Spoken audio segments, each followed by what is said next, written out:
নমস্কার, সন্ধ্যে 7টায় ব্রেকলেস আমার বাংলায় আমি অয়ন। আপনাদের প্রথমেই যে খবর দেখাবো, সাদ্দামের সুড়ঙ্গের খোঁজ। কে সাদ্দাম?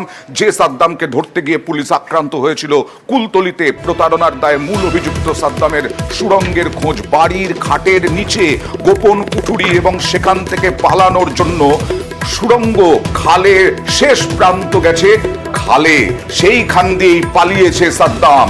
সাদ্দামকে ধরতে পারেনি পুলিশ, যদিও দুই মহিলা ধৃত। সরাসরি চলে যাবো সেই খালের ছবি দেখছেন আপনারা, সেই সুড়ঙ্গের ছবি দেখছেন আপনারা।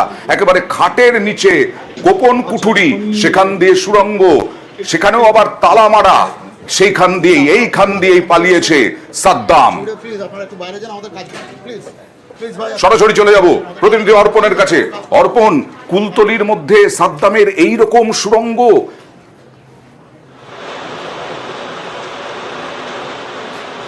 একদম আমরা তোমাকে ছবিটা দেখাবো। আমরা সেই ঘরেই রয়েছে এবং সেই ঘরের যে খাট সোজা করা রয়েছে, পুলিশ আধিকারিক তারা এখনো পর্যন্ত পর্যবেক্ষণ করছেন যে কিভাবে সেই সুড়ঙ্গ তৈরি করা হয়েছে, এর মোটিভ কি হতে পারে, এই যে সুড়ঙ্গ, সেই সুড়ঙ্গ কেন তৈরি করা হয়েছিল, কতদিন আগে তৈরি করা হয়েছিল, পরিকল্পনা কি। তুমি দেখতেই পাচ্ছ এক পুলিশ আধিকারিক এবং আরও একজন সেই সুড়ঙ্গের মধ্যে প্রবেশ করছেন এবং সেই সুড়ঙ্গের মধ্যে কি রয়েছে সেটাও দেখার তারা চেষ্টা করছেন। এবং সুড়ঙ্গের মধ্যে থেকে কিভাবে সে বাইরে চলে যেত, এই সুড়ঙ্গ বানানোর মূল মোটিভ কি রয়েছে। তুমি দেখতে পাচ্ছ যে সার্চ লাইট নিয়ে ইতিমধ্যেই যে সুড়ঙ্গের মধ্যে যে ঘর রয়েছে, সেই ঘরের যে ঘর এবং সেই ঘরের মধ্যে কি কি রয়েছে, ইতিমধ্যেই যে স্টিলের একটি দণ্ড নিয়ে প্রবেশ করা হলো এবং তার গভীরতা মাপার কাজ চলছে। এবং এই সুড়ঙ্গ কেন তারা তৈরি করেছিল, সাদ্দাম সর্দারের সঙ্গে এই শুধু সোনা পাচারের, সোনার যে দেওয়ার যে প্রতারণার যে চক্র, সেই চক্র শুধু রয়েছে না, এর পিছনে আরো অন্য কারণ রয়েছে না, শুধুমাত্র পুলিশ প্রশাসন।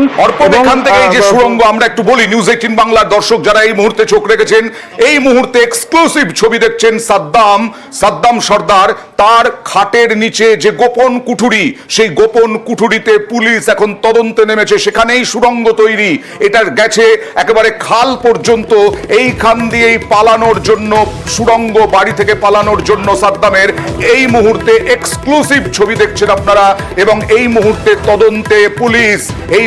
তদন্তে পুলিশ। এই সুড়ঙ্গ কেন তৈরি করা হয়েছিল, এই সুড়ঙ্গ, এখানে প্রতারণার কাজ কতদিন ধরে করতো সাদ্দাম। সরাসরি চলে যাব প্রতিনিধি অর্পণের কাছে। অর্পণ, সাদ্দামের বিরুদ্ধে এর আগেও কি এই ধরনের অভিযোগ ছিল এবং সেই কারণে এই খালের সঙ্গে, এই সুড়ঙ্গের সঙ্গে সম্পর্ক থাকতে পারে ওই সমস্ত অপরাধমূলক কাজকর্মের? একদমই, এই সাদ্দাম সর্দারের বিরুদ্ধে একাধিক মামলা রয়েছে এবং শুধুমাত্র প্রতারণার মামলায় পুলিশ আজকে সকালবেলা আসে এবং সেখানে পুলিশকে হেনস্থা করা হয়, পুলিশকে রীতিমতো এই যে বাড়ি, এই বাড়ির মধ্যেই পুলিশ প্রবেশ করে এবং তাদেরকে সেখান থেকে ফিরে যেতে হয়। পুলিশকে লক্ষ্য করে গুলি চালানো হয় এবং এই ঘটনায় দুজনকে গ্রেপ্তার করা হয়েছে ইতিমধ্যেই। এবং কুলতলি থানার পুলিশ আধিকারিক তিনি ঘটনাস্থলে রয়েছেন, কুলতলি থানার ভারপ্রাপ্ত আধিকারিক তিনি রয়েছেন। এবং এই যে সুড়ঙ্গ, এই সুড়ঙ্গ কেন বানানো হয়েছিল এবং সেটাই সব থেকে বড় প্রশ্নের বিষয়। এবং এই যে আউটলেট তুমি দেখালে যে খালের পাশেই যে সেখানে একটি ডিঙি নৌকা ছিল এবং বাড়ির মধ্যে প্রবেশ, আমি ছবি দেখাবার চেষ্টা করব, যে ঘর এবং বাইরে থেকে এলে এই ঘর কিন্তু দেখলে মনে হবে না যে এই ঘরের মধ্যে এই সুড়ঙ্গ থাকতে পারে। খাল পর্যন্ত কতটা দূরত্ব, এই যে কুঠুরি, গোপন কুঠুরি থেকে সাদ্দামের খাটের নিচ থেকে কতটা দূরত্ব অর্পণ খালের? খালের দূরত্ব কিছু না হলেও এটা 30 ফুটের উপরে হবে যে সুড়ঙ্গ বানানো হয়েছে। খালের পাশেই এই বাড়ি এবং সেই বাড়ির মধ্যে যেখানে ঘর রয়েছে, সেই ঘরের মধ্যেই এই সুড়ঙ্গ এবং খাটের নিচে সুড়ঙ্গ তৈরি করা হয়েছিল। এখান থেকে দেখাবো সাদ্দামের যে গোপন কুঠুরি খাটের নিচে। প্রথম থেকে দেখুন, একেবারে খাটের নিচে এই সুড়ঙ্গ, সেটা তালা বন্ধ এখন। তারপরে এই সুড়ঙ্গ চলে গেছে খাল পর্যন্ত। দেখুন, এই সুড়ঙ্গ দিয়েই চলে গেছে খাল পর্যন্ত। এই সুড়ঙ্গ দিয়েই পালিয়েছে সাদ্দাম সর্দার। কি হয়েছিল? এটা পালানোর জায়গা করে রেখেছিল, কিন্তু যদিও ছিনিয়ে নিয়ে গেছে। পুলিশ ধরতে গিয়েছিল সাদ্দামকে তার সাকরেদরা ছিনিয়ে নিয়ে গেছে। দেখছেন সেই দেওয়াল, এইটা সুড়ঙ্গের রাস্তা, এইটাই গেছে খাল পর্যন্ত। প্রতারণায় অভিযুক্তকে ধরতে গেলে বাধা, তারপর পুলিশকে লক্ষ্য করে গুলি। কুলতলিতে এই চাঞ্চল্যকর অভিযোগ, অভিযুক্তকে ছিনিয়ে নেন তার পরিজনেরা, অর্থাৎ সাদ্দামকে ছিনিয়ে নেওয়া হয়। আর সাদ্দাম পালানোর জন্যই এই গোপন কুঠুরি এবং সুড়ঙ্গ তৈরি করে রেখেছিল। দেখুন, আরে কিছু miss করে দিলাম তো।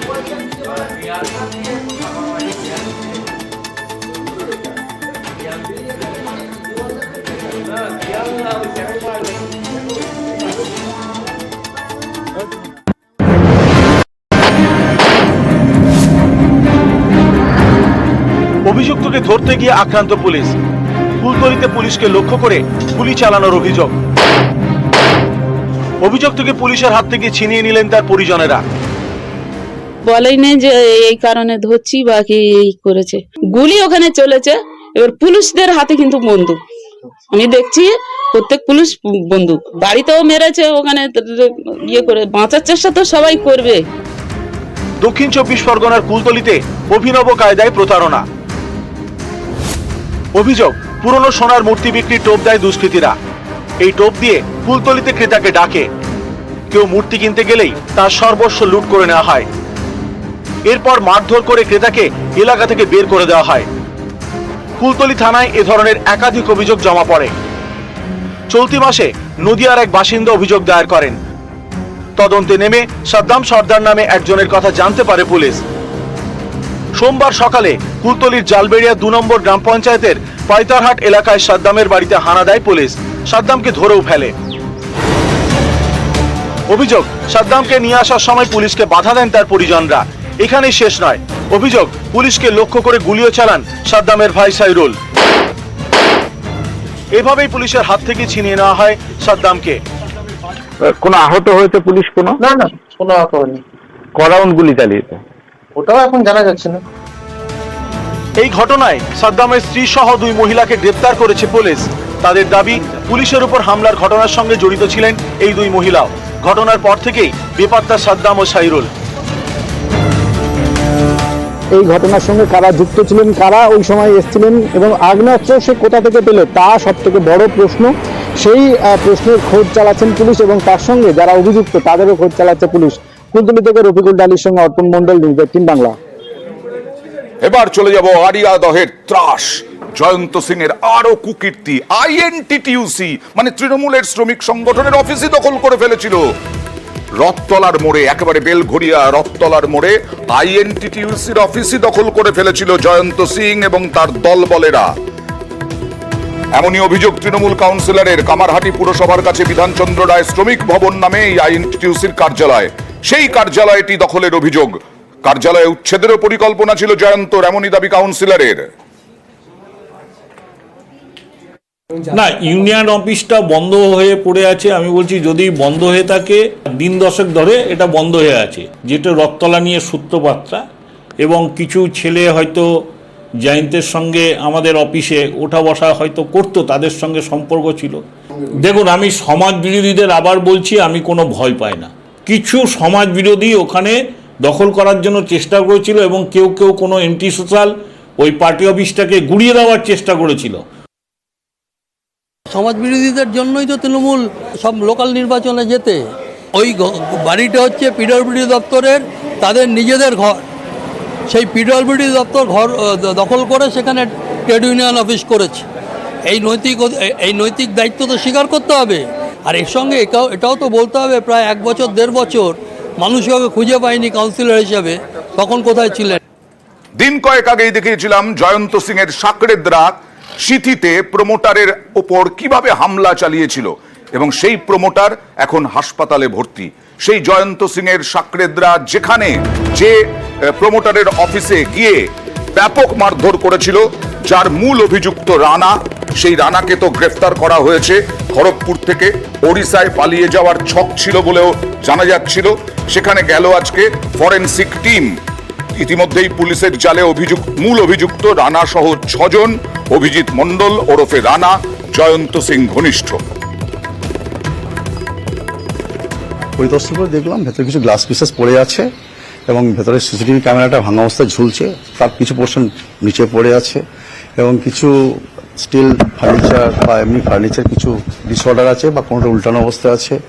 ভেতরে একটা টিভি, সেটা ক্র্যাক কন্ডিশনে রয়েছে। এরকম কিছু ডিসঅর্ডার কিছু রয়েছে, কিছু খাবার পড়ে আছে, কিছু টেবিল ক্যারি, কিছু অ্যাস্ট্রে, মানে কিছু ছড়িয়ে ছিটিয়ে রয়েছে, ডিসঅর্ডার অবস্থায় রয়েছে ঘরটাতে। না, ব্লাড স্টেন কিছু পাওয়া যায়নি। সিসিটিভি গুলো মেনলি কালেক্ট করা হয়েছে, যেহেতু ওখান থেকে ফুটেজটা পাওয়া যাচ্ছে তাই জন্য ওটা কালেক্ট করা হয়েছে। শুধু 2024 নয়, 2021-এও বরানগরে জয়ন্ত সিং এর সাকরেদ রানার অভিযোগ, রানার বিরুদ্ধে অভিযোগ, আর এক প্রমোটার তাকে হুমকি দেওয়া, আগ্নেয়াস্ত্র দেখিয়ে হুমকি দেওয়ার অভিযোগ উঠেছে। প্রমোটার দেবব্রত পালকে হুমকি দেওয়ার অভিযোগ, খুনেরও হুমকি দিয়েছিল রানা। পুরসভার তৎকালীন ভাইস চেয়ারম্যানের বিরুদ্ধে অভিযোগ যে এই রানাকে মদত দেওয়ার অভিযোগ অস্বীকার পুরসভার প্রাক্তন ভাইস চেয়ারম্যানের। পাড়ায় একটা বিল্ডিং করা নিয়ে আমি চেয়েছিলাম কাজটা আমি করব, আর ওরা চেয়েছিল কাজটা ওরা করবে। ওই রানা এবং সাকরেদরা যত কাজ ওরা করবে আর কাউকে করতে দেবে না। এটা যেহেতু আমার পাড়ার মধ্যে ছিল, ল্যান্ড ওনাররাও আমার পরিচিত ছিল, আমি চেয়েছিলাম কাজটা আমি করব। বিল্ডিং ফিল্ডিং হয়ে গেছে, সবকিছু কমপ্লিট হয়ে গেছে। হয়ে যাওয়ার পর একদিন আমি বাস থেকে নেমে বাড়িতে আসছি। এবার ওই সময় ওই রানা এবং আরো 4 জন ওইখানে ছিল এবং প্রত্যেকেই ড্রিঙ্ক করেছিল। আমাকে বললো, তুমি কাজটা এরকম আমাদেরকে ডিস্টার্ব করলে কেন, এ করলে কেন? ওই আমার মনে হয়েছিল আমার পাড়ার কাজ আমি করব, সেই জন্য। আর তুই কাশীপুরে থাকিস, তুই ওখান থেকে এসে এখানে কি করে তুই কাজটা করবি? তখন আমাকে ধাক্কা মারতে মারতে ওদের ওই অফিসের সামনে থেকে এই বাড়ি অবধি নিয়ে আসে এবং একজনের কোমরে মেশিন বয়েছিল, জামু তুলে দেখিয়েছে। আর রানা বলছে বেশি এই করলে একদম উড়িয়ে দেবো। হ্যাঁ, এরকমই তো ওরা করে, তো অনেককেই এরকম করেছে। থানায় কমপ্লেন করিনি, আমাকে নেতারা বলেছিল যে থানায় ফানায় যেও না, রাজনৈতিক একটা ইয়েতে জড়িয়ে যাবে, এসব করো না, এসব বাদ দাও, আমরা আছি, তোমাকে অন্য কাজ দেবো। তখনকার কথা বলছে 2011-র পর 5 বছর আমি পৌর প্রধান ছিলাম। তাহলে 21 আর 5 কত হলো? 16 পর আমি পার্টি থেকে আউট। আমার কি এত ক্ষমতা, এত ইজ্জত আছে যে তুই থানায় যাবি না, আমি বুঝে নেবো? আমায় কেন জানাবে? ও একটা মিথ্যে কথা বলছে, একটা প্রেমমার ছেলে। আর এরকম ক্ষমতা আছে, ও ভিট করছে বা বাড়ি করছে আর আটকে দিতে পারে। পিস্তল চমকেছে, ওকে ঠেলতে টপিন্ডোর থেকে নিয়ে এসছে। এত বড় অপরাধ কাজ আমি বলবো যে থানায় যাবি না? আরিয়াদহ ইস্যুতে সতর্ক তৃণমূল। আজকে সৌগত রায়, মদন মিত্র কামারহাটি পুরসভায় কাউন্সিলর এবং স্থানীয় তৃণমূল নেতৃত্বকে নিয়ে বৈঠকে বসেছিলেন এবং সেখানে সংবাদ মাধ্যমের সামনে মুখ না খোলার নির্দেশ, মুখ খুললেই শোকজ, বহিষ্কারের হুঁশিয়ারি, ভুল সংশোধনেও বার্তা তৃণমূলের। প্রমোটার তোলাবাজের সঙ্গে সম্পর্ক নয়, জয়ন্ত ইস্যুতে পুলিশের বিরুদ্ধে দোষারোপ।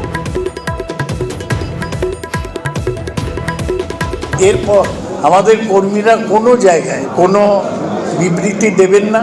পার্টির কোনো লোকের বিরুদ্ধে প্রকাশ্যে মিডিয়ায় যাওয়া উচিত নয়। পার্টি তার বিরুদ্ধে শোকজ করবে, দরকার হলে বহিষ্কার করবে। পার্টির নেতৃত্বকে জানিয়ে শোকজ বহিষ্কার দুটোই করা যেতে পারে।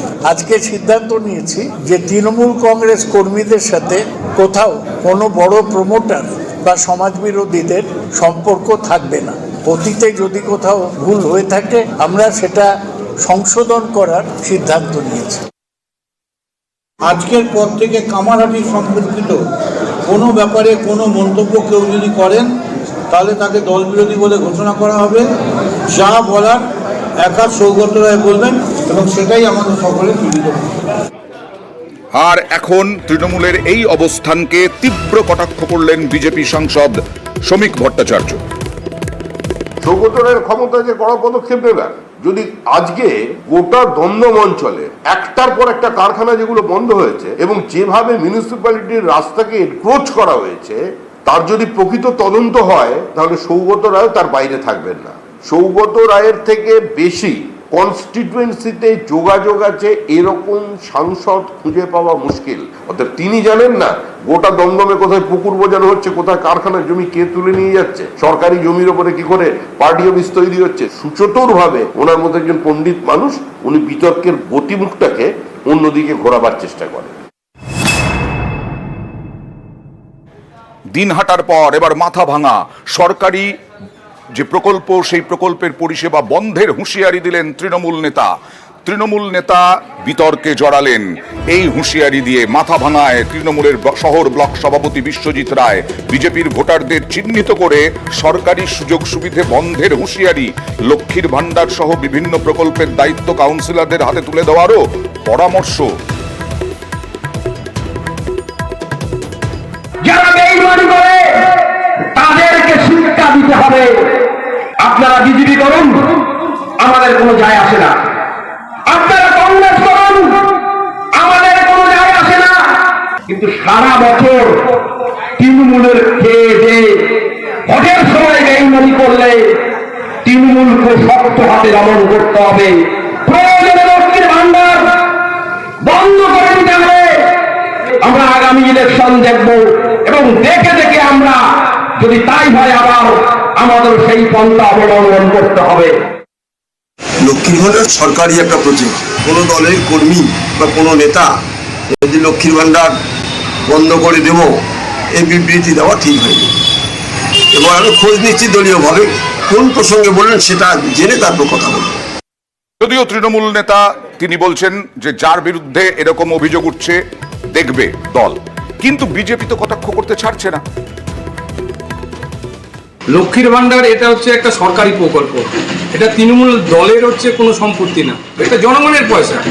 আর এই জনগণের পয়সা হচ্ছে এর প্রাপ্য সবাই আছে, এখানে দল মত নির্বিচারে এখানে করা যায় না। কেন্দ্র সরকার থেকে রেশন দেয়, কেন্দ্র সরকার কোনদিন বলতে পারে যারা হচ্ছে বিজেপিকে ভোট দেয় রেশন দেওয়া বন্ধ। তৃণমূল দলটা হচ্ছে অগণতান্ত্রিক দল, তারা এইসব কথা বলতেই পারে। এবার বীরভূমে যাব। বিজেপি নেতার পুলিশের উর্দি ছেঁড়ার হুমকি। জলের সমস্যা, সেই জলের সমস্যা নিয়ে বিডিওকে ডেপুটেশন। জলের দাবিতে রামপুরহাটে পুলিশকে হুমকি বিজেপি কর্মীদেরও। বিজেপি জেলা সভাপতির সামনেই পুলিশকে হুমকি, আর কর্তব্যরত পুলিশের উর্দি ছেঁড়ার হুমকি বিজেপি নেতার।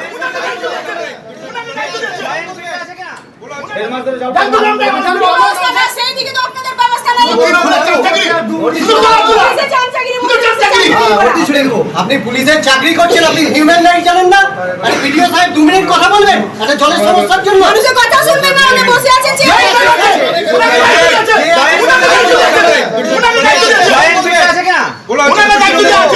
উনার সঙ্গে কথা বলে আসছি। আপনি আমার এখানে দায়িত্ব আছে।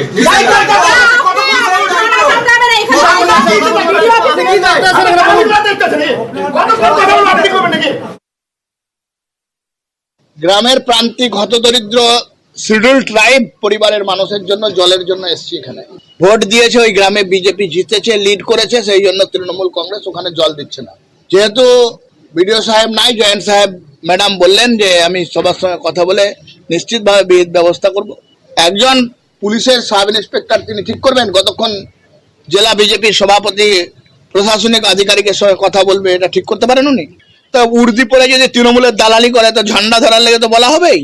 আমরা 3 দিন টাইম দিয়ে গেলাম, যদি আদিবাসী মানুষের স্বার্থে জলের ব্যবস্থা না হয় আমরা এখানে লাগাতার অবস্থান বিক্ষোভের ব্যবস্থা করব।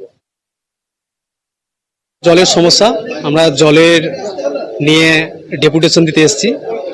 জল আমাদের আজ থেকে 1 থেকে 1.5 মাস পর্যন্ত থেকে আমরা পাচ্ছি না। হ্যাঁ, মানুষের খুব অসুবিধা। সাঁওতাল পাড়া যেটা আদিবাসী পাড়াটা, সেখানেই সমস্যা। ওরা গিয়েছিল তাদের কাছে, তোরা বলেছে এখানে তোমরা ভোট আমাদেরকে দাওনি, সেই হিসাবে তোরা জল তোমরা ব্যবস্থা নিজে করে নাও। ওরা ওদের কাছে গিয়েছিল। ভোটের রেজাল্টের পর থেকে বন্ধ। হ্যাঁ, প্রশাসনকে আঙুল তুলে যেভাবে হুমকি, এগুলো খবরের শিরোনামে আসার জন্য এগুলো করছে, আর কিছু না। মাইন্ডের মানুষ, সচেতন মানুষ এই সস্তা রাজনীতিতে কোনোদিনই পা দেবে না। এবার দেখাবো সরকারি জমি দখলের খবর। নদিয়ার ধানতলায় পূর্ত দপ্তরের জমি রাস্তার গা ঘেঁষে দখল হয়ে গেছে, আর অন্যদিকে ঝাড়গ্রামে একেবারে সরকারি জমি দখল করে বিক্রি করে দিয়েছে। কিন্তু পুরপ্রধান বলছেন সরকারি জমি বিক্রি করার অভিযোগ তো লিখিত আসেনি, তিনি জানবেন কিভাবে? দেখুন।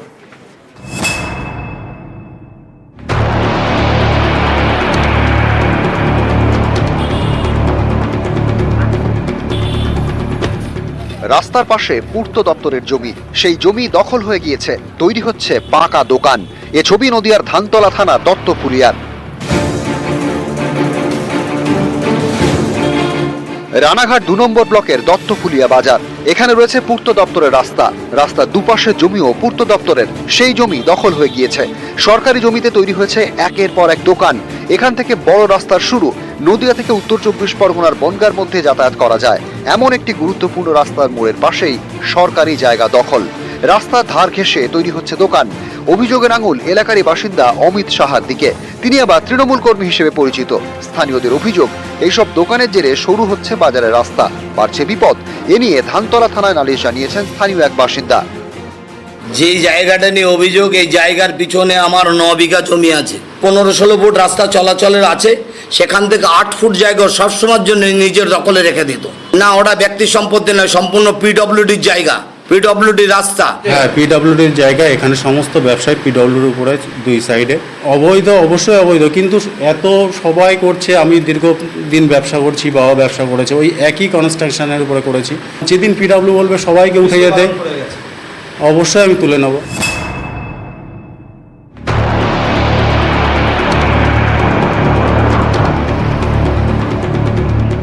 ঝাড়গ্রাম শহরের সত্যবান পল্লী। এখানে সরকারি জমি বিক্রির অভিযোগে সঞ্জয় পাল নামে এক ব্যক্তিকে গ্রেপ্তার করেছে পুলিশ।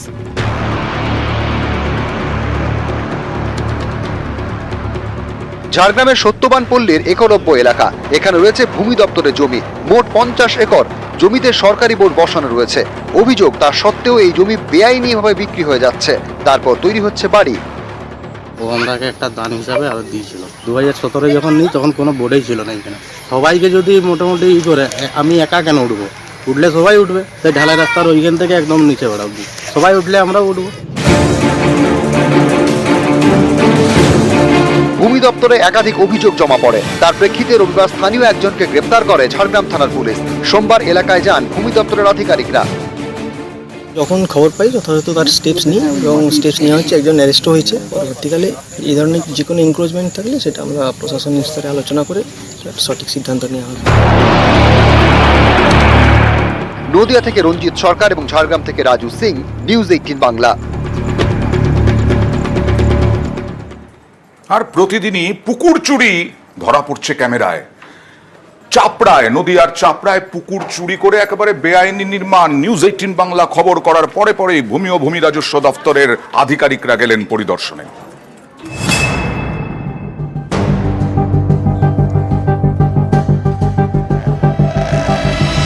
সরকারি রেকর্ডে এটা একটা পুকুর। এই পুকুরের একাংশ বুঝিয়ে তৈরি হচ্ছে বাড়ি। এই ছবি নদিয়ার চাপড়ার।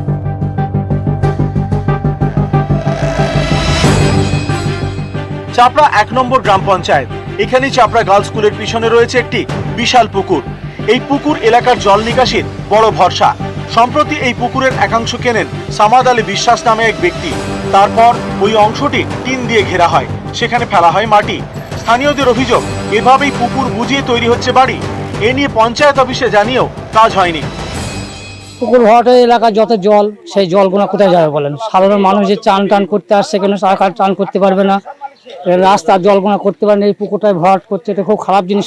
পুকুরের ওপর পুকুর ভরাট করে বিল্ডিং করা মানে সম্পূর্ণ অবৈধ। আমরা এখন আপাতত প্রশাসনের কাছে যাব, প্রশাসনের কাছে গিয়ে আবেদন করব যে জিনিসটা যাতে বন্ধ করা যায়, কিংবা যতটা জোর করে গেঁথেছে সেটা যাতে ভেঙে চুরে আবার সেটাকে আগের মতো করে দেওয়া যায়, সেই ব্যবস্থাটা করব। বিল্ডিং ওখানে হচ্ছে না, বিল্ডিং হওয়া ছিল, আগেই হওয়া ছিল, সেটা পুরোটা হচ্ছে এখন। পুকুরের ওপরে বিল্ডিং হচ্ছে, কই পুকুর ওর পরে আছে পুকুর, কিন্তু ওটা জায়গাটার উপরে বিল্ডিংটা হচ্ছে, সেই জায়গার শ্রেণী কি আছে? জায়গাটা মনে হয় কিছু অংশ পুকুর আছে, কিছু অংশ পুকুর পার হয়ে আছে। অনেকটা জমি তো ওখানে। ভিটা কি আছে? না, মনে হয় ভিটা হয়নি। ক্লাসিফিকেশনে আমি দেখতে পাচ্ছি ওটা পুকুরই রয়েছে। এবার সে কোথায় করছে, কোন জায়গায় করছে, এটা সবিস্তারে রিপোর্ট চেয়ে হচ্ছে আমি আরআই এবং আমিরকে পাঠিয়েছি। রিপোর্ট আসলে আমরা সেভাবে ওকে নোটিশ করে পুলিশে কমপ্লেন করে দেব।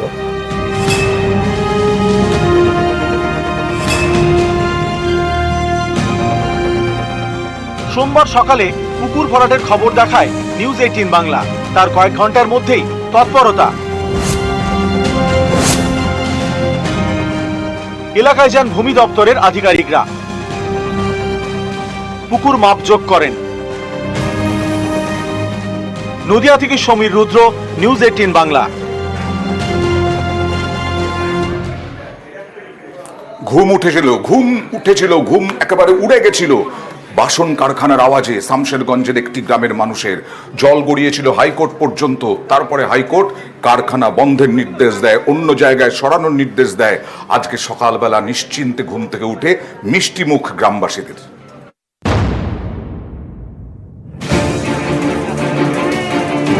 আয় ঘুম আয়, হাইকোর্টের রায়। মুর্শিদাবাদের শামশেরগঞ্জের ভাষায় পাইকার গ্রামের মধ্যে বাসন তৈরির কারখানা, 24 ঘন্টা ধরে কাজ, দিনরাত তীব্র আওয়াজ। এর জেরে অতিষ্ঠ হয়ে পড়েন গ্রামবাসীরা। অভিযোগ, কারখানার আওয়াজে রাতের ঘুম উড়ে গিয়েছিল। তাই কারখানা বন্ধের দাবিতে কলকাতা হাইকোর্টে জনস্বার্থ মামলা করেন গ্রামবাসীদের কয়েকজন। সেই মামলায় নির্বিঘ্নে ঘুমের পক্ষে রায় দিয়েছে আদালত। প্রধান বিচারপতি টি.এস. শিবজ্ঞানম এবং বিচারপতি হিরণময় ভট্টাচার্যের ডিভিশন বেঞ্চ নির্দেশ দিয়েছে 15 দিনের মধ্যে শামশেরগঞ্জের ভাষায় পাইকর থেকে বাসন কারখানা সরিয়ে ফেলতে হবে। দূষণ নিয়ন্ত্রণ পর্ষদে সবুজ সংকেত রয়েছে এমন জায়গায় বাসন কারখানা করা যেতে পারে। আপাতত শামশেরগঞ্জের কারখানায় উৎপাদন বন্ধ থাকবে। কারখানায় বাসন উৎপাদন বন্ধ, আওয়াজ নেই। আদালতের নির্দেশে নির্বিঘ্নে ঘুম ফিরে পেয়েছেন গ্রামবাসীরা। তাই ঘুম থেকে উঠে মিষ্টি মুখ। হাইকোর্টে আমাদের পক্ষে রায় দিয়েছে, ওনাকে নির্দেশ দিয়ে দিয়েছেন 15 দিনের মধ্যে এই ফ্যাক্টরি এখান থেকে অন্য জায়গায় সরিয়ে নিয়ে চলে যেতে হবে। জয় তো আপনাদেরই হলো। জয় আমাদেরই হয়েছে, গ্রামের লোকের জয় এটা। গ্রামবাসীদের দাবি, দিনরাত কারখানার মেশিনের আওয়াজ। এ নিয়ে সমস্যা তো ছিলই, তার উপর কারখানার রাসায়নিকের জেরে এলাকায় দূষণ ছড়াচ্ছিল। অনেকে অসুস্থ হয়ে পড়েন বলে অভিযোগ। গলানো মেশিনটা চালু হতো, আকাশ ধোঁয়া একটা হয়ে যেত, নিঃশ্বাসের সঙ্গে বন্ধ, ঘাড়াং ঘাড়াং আওয়াজ করতো। ছেলে মেয়ে ঘুমাইতে পারতো না, এই আওয়াজের চোটে ছেলে মেয়ে পড়া হতো না। গত বছরের শেষের দিকে এই বাসন কারখানা চালু হয়। অভিযোগ, তারপর থেকেই কারখানার আওয়াজে রাতের ঘুম ওড়ে এলাকাবাসীর। কারখানা বন্ধের দাবিতে শুরু হয় আন্দোলন। গত মাসে বিক্ষোভ দেখান স্থানীয়রা। অভিযোগ, বিক্ষোভকারীদের উপর হামলা চালায় কারখানার মালিক পক্ষ। বোমাবাজি হয়, গুলি চলে। বেশ কয়েকজন সেই ঘটনায় জখম হন। এই ঘটনায় কারখানার এক মালিক তানভীর আহমেদকে গ্রেপ্তার করে পুলিশ। এখন তিনি জেলে। গ্রামবাসীদের অভিযোগ, কারখানার মালিকরা শামশেরগঞ্জের তৃণমূল বিধায়ক আমিরুল ইসলামের আত্মীয়। তাই গ্রামবাসীদের ভয় দেখিয়ে বেআইনিভাবে কারখানা চালাচ্ছিলেন তানভীর এবং তার ভাইরা।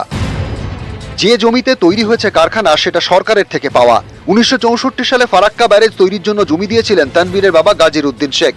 বিনিময়ে শামশেরগঞ্জের ভাষায় পায় করে বাড়ির তৈরির জন্য জমি পান। সেই বাড়ি তৈরির জন্য পাওয়া জমিতেই বাসন কারখানা করেন তানভীররা। এখানে কারখানা হয়েছে, এখানে বাড়ি ছিল একটা, ও চারিদিকে ঘেরতে লাগলো।